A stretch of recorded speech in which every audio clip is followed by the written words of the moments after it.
I'm so sorry, no, but I really have to point to Vico Soto and all other politicians who are talking about this loud enough to catch attention, but silent enough to really catch the real perpetrator. Ngayon, anong difference ng mga Duterte supporters dun sa mga ibang yung sa ibang mga political observers na of different political alignment? Nung nagsimula itong flood control issue na to, ang una nilang naging mga arte is they wanted to twist it as hindi nagsimula ang problem sa flood control panahon ni Duterte, ganyan-ganyan. No! PRRD recognized that it is the problem. Yung problem na yan, matagal na yan. Diyos ko po namang mga putang inang to. Dati pa yung problema na yan. Buti nga nung panahon ni PRRD, nagkaroon ng pag-iisip ang ating gobyerno na gumawa ng mga talagang mapapakinabangang mga flood control projects. You know, for the first time in a long time, we are able to see real flood control projects. Yun tumatagal. Diba? And ako na-disappoint ako kasi I see my schoolmates. Tanga! Sobrang tanga talaga. Parang putang, talaga ganito na talaga tayo. Mamamatay na tayo lahat sa baha pagkatapos anti-Duterte pa rin yung priority ninyo. Nung panahon ni PRRD, ni-recognize niya yung problema na yan. Kaya nga siya may pinangalan ng mga kriminal mga district engineers Meron siya mga pinangalan ng mga corrupt noon. It's not really for change. I think right now, if we're going to be Indonesia or not, I hope, at some point, it reach our consciousness na mangyari yan. I really hope so, sa totoo lang. Pero above anything else, I think yung pinaka-doable na pwedeng gawin nating lahat is to inform everyone that all of us should be outraged. And all of us should look at this problem as a real problem. People should stop looking at it as an opportunity to yung mga anti-Duterte, ginagawa nilang opportunity para kailangan talaga may house rules. You talk to everyone, you tell everyone that this is the fucking problem of the country. And this problem is something that we have to fix regardless of your political color. Let's just talk about the hearing that happened noong Monday. Merong hearing ang Senate at maraming nabulgar, maraming mga nangyari, marami tayong mga nakita, ganyan. There were revelations. Like for example, si Henry Alcantara, umamin siya na nagsusugal siya. District engineer siya, pumapasok siya ng casino. At that point, pero di ba, tangina, ano ba to? Hindi ba dapat automatic at that point, dapat tinanggal na siya sa trabaho? Well, anyway, today, he was already fired. Tinanggal na siya sa trabaho at kakasuhan daw siya.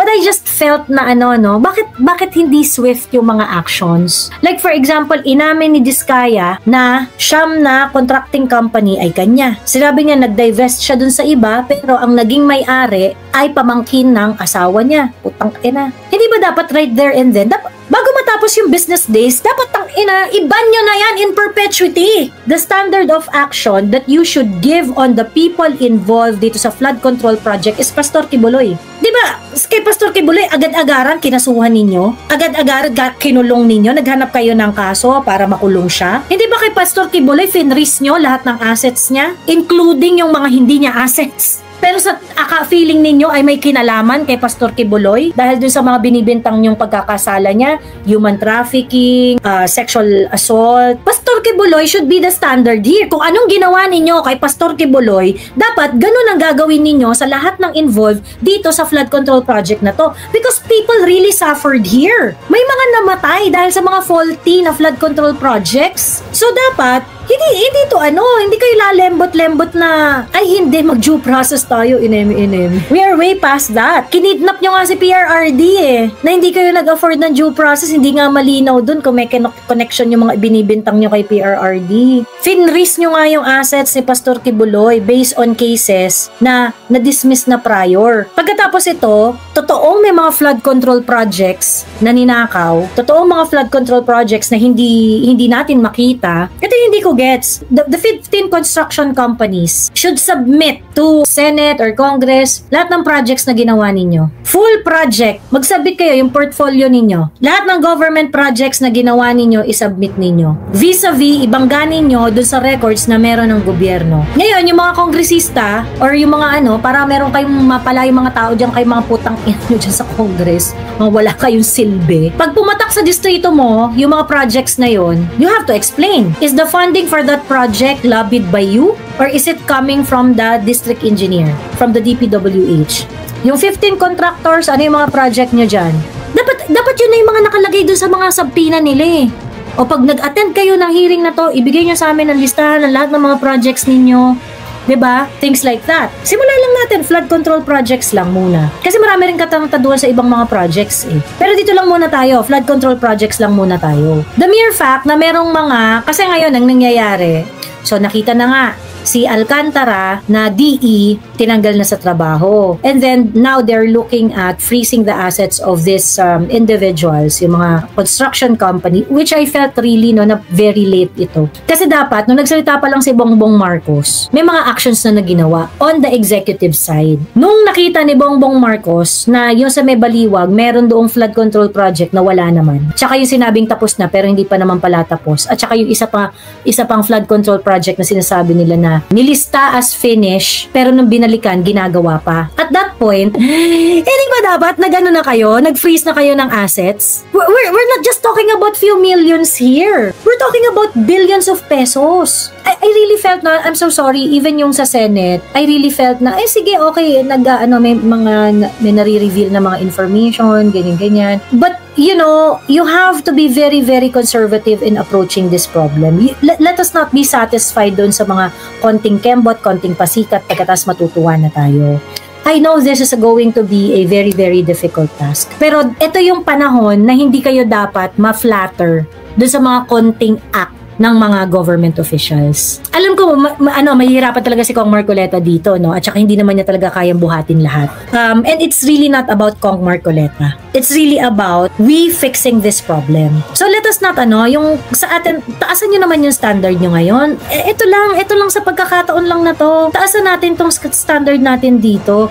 Ngayon, anong difference ng mga Duterte supporters dun sa mga ibang yung sa mga ibang mga political observers na of different political alignment. Nung nagsimula itong flood control issue na to, ang una nilang mga naging issue is, ang una nilang naging mga arte is they wanted to twist it as hindi nagsimula ang problems of flood control panahon ni Duterte, ganyan. No! PRRD recognized that it is the problem. Yung problem na yan, matagal na yan. Diyos ko po namang mga putang inang to. Nung panahon ni PRRD, nirecognize niya yung problema na yan. Kaya lumabas yung issue tungkol sa flood control project nung panahon ni PRRD. Hindi yan nagsimula kay PRRD. Dati pa yung problema na yan.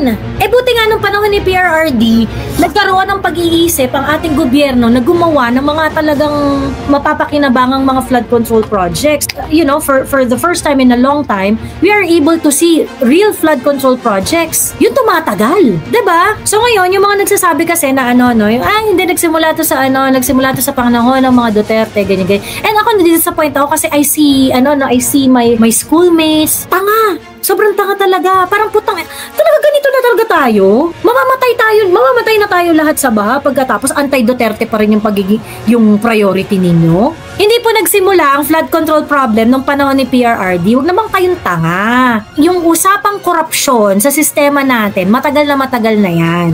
In fact, if you're going to read the PDAF case and DAP case, in-outline dun ng Supreme Court yung pag-evolve ng pork barrel. Etong flood control project, evolved version to ng pork barrel. Okay? Ito yung evolved na version ng pork barrel. Meron kang project, pero gagawa ka ng substandard na project. 'Di ba? O di kaya gagawin mong ghost. Kasi all you need to do is to wait for a typhoon. And that project is gone. Written off the books. Yun lang yung kailangan mong gawin dyan eh. 'Di ba? So if you're going to look at the history of DAF and PDAP, makikita mo yung evolution ng pork barrel after 1987 Constitution. The problem with the flood control projects did not start with PRRD. Ulitin natin. The problem on flood control projects did not start on PRRD. Talagang kuhanan nila ng pondo yan. Nung panahon ni PRRD, nirecognize niya yung problema na yan. Kaya nga siya may pinangalan ng mga kriminal mga district engineers Meron siya mga pinangalan ng mga corrupt noon. As lang po Miss Joey, since may proposal po sila sa lowering the age for senator, vice, and presidential post, mahirapan po ba sila since ang daming issues ngayon sa mga lawmakers? Ang ganda ng term dito ni Rob Rances Sabi niya, itong ginagawa ngayon, ng mga congressman, nag-file ng RBH2. Gusto nila ng tsa-tsa kasi ito, you cannot change the age for qualification for this position. You cannot change it unless you're going to change the constitution. Ibig sabihin, kailangan mo mag-charter change. Kailangan mo i-amend yung constitution. Nag-post si Sir Rob. Sabi ganun ni Sir Rob, itong ginagawa ninyo na to, what do you really want to address? 'Di ba? You want constitutional change, and what is that for? What is that for? Para saan ba talaga yung gusto niyang constitutional change? Ang dami-dami natin problema, may problema tayo sa budget, ayaw niyong i-fix yung mga issues natin, and what you're doing, kasi nga no, ako, paulit-ulit ko sinasabi, walang problema sa akin ang mag-reflect kung tama ba ang system na every time that we have a problem, especially a problem like one we are having right now, every time na meron tayong serious national problem, it's also a time to reflect, tama ba kasi yung sistema natin? May mali ba dun sa sistema natin? What it's doing is that it is babysitting kung sino yung gusto nilang mga maghari sa bansa natin in the next 20 years. Yun yung ginagawa ninyo. So itong constitutional change nyo, it's not really for change. It's just babysitting. You're just paving way para for Vico Soto to qualify. Yun lang talaga yan. Please, parang, let's just be Filipinos. Let's just be Filipinos. Sabi ko nga ako dito sa flood control issue na to, wala akong problema kahit sinong tamaan dito. Wala akong problema. Kasi ang mangyari dito sa flood control, labanan to ng sino yung mga may proyekto na naitayo talaga? Sino yung mga gumamit ng budget, ng pera ng bayan, at meron talagang napala ang taong bayan? Yan ang magiging ultimate test dyan Kung merong pinagkatiwalang pera sa distrito ng certain congressman, let's say yung congressman na naglobby para sa funding ng flood control project, maihihiwalay natin yung mga bulok sa mga hindi bulok na congressman na naglobby para sa funding ng flood control. Yung mga nakatanggap dyan ng pork barrel, maihiwalay natin yung mga congressman na yan kung meron silang output versus dun sa mga wala. But at this moment, I think, wala na, kasi yung DPWH, wala na tayong pag-aawayan dyan Corrupt talaga. Tangina, kayo talaga may kasalanan dito. The mere fact na merong mga substandard, merong mga ghost project, ulo nyo talaga dapat ang unang gugulong dito. And ako nagtataka ako why did it take some time para magtanggal ng ulo dyan? I think hanggang regional to Hanggang regional director to dapat. Ang hindi ko magets bakit sobrang late. And I kind of feel na dinadrag nila tong issue na to. Pati kasi August 11 pa nag-announce si BBM. August 11 nag-announce siya nung 15 na contractor. I think their idea here is pagbayarin talaga yung mga ibala talaga yung mga contractors. Kumbaga, wala silang pake kung yung mga contractors ang masisilihan sa puwet. But that announcement on August 11 without any action is actually a warning to everyone. O yung mga nakorap ninyo, itabi nyo na. Yung mga nakorap ninyo, itago nyo na. And true enough, 'di ba? Nung unang niransak yung bahay ni Sara Diskaya, si Sara Diskaya, 2 na lang yung luxury cars na naabutan. And then pagkatapos, nung kinagabihan, biglang yung 12 na hinahanap nila doon sa nakita. So yung 12, lahat ng 12 na nakuha na forfeit na. Pero we're talking about 40 We're talking about 40. Bakit niya sinabi na 40 doon sa interview ni Julius Babaw? Pagkatapos, doon sa Senate hearing, naging 28. Pagkatapos, ngayon, pagdating doon sa BOC, 12 na lang. We should not stop there. Ngayon, kung yung 12 na yan, because 12 lang yung in-import, siguro 12 yung luxury cars na in-import, the rest locally bought, ganyan. Hindi ba dapat, kinukumpis ka rin yun? Malsin ninyo. Tangina, ginawa nyo kay Pastor Kibuloy yun Di ba yung kay Pastor Kibuloy, pati yung mga motor na mga taga-SMNI, hindi nila magamit? Finris! Pati yung mga vehicle nila na ginagamit nila sa ordinary course of business nila, di ba pinag-freeze yun? There should be one standard. Hindi yung standard na ginamit nyo kay Pastor Kibuloy. Ganun dapat.